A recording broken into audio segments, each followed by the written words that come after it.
hard to believe, but it's been almost 100 days since the conclave, and the Vatican surprising everyone and all of us by naming a Chicago native, Robert Prevost, as the new pope. And since that moment, Pope Leo's every move is closely followed. Especially here in Chicago, right?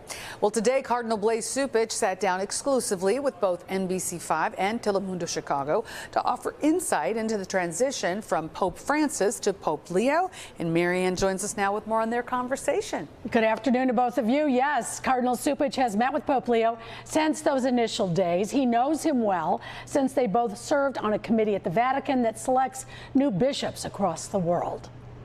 One of the things that I noticed very quickly is that he's putting in a long day and asking everybody up to up their game a bit. Cardinal Blase Cupich, in our exclusive conversation with both NBC5 and Telemundo Chicago, weighed in on how Pope Leo is adjusting to his new role and how the church is reacting. He has a more measured tone about things. He's disciplined. Also, he's going to play the long game. He's a young man. He doesn't have to do everything at once. In these first initial days, as the new Pope Leo's words, whether on including more roles for women in the church or what's happening in Gaza, have been closely followed. What happened on October 7th has to be condemned, and we need to have all of the hostages and the remains of those who are dead returned. But at the same time, we have to make sure that the rights and dignity of people who live in Gaza are respected. This week, nearly 1 million young people are expected in Rome for the Jubilee of Youth. Pope Leo, he's also aware of the Chicago Pride. To do something with our own lives. Leo tuned in to the Chicago celebration earlier this summer at Rate Field. Well, he said he even followed some of it when it was being broadcast. Recently, at the White Sox 20th anniversary of their World Series win, Cardinal Cupich brought a jersey signed by Leo for Paul Konerko. Jerry Reinsdorf asked for that favor to have the Konerko jersey signed.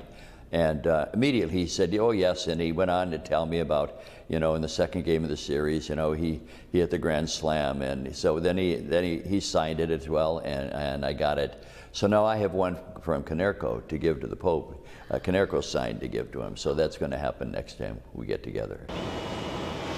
The Pope Impact has one company, Catholic Imprint, producing Pope Leo jerseys, with part of the sales going back to support the community. So we've partnered with Catholic Charities, and a portion of all proceeds of the sales of these jerseys go directly to Catholic Charities. And there's an impact in the pews as the Chicago Archdiocese sees a renewed interest in mass attendance. We have a little jump in our step where people feel as though, they're proud that, especially Chicago produced a Pope.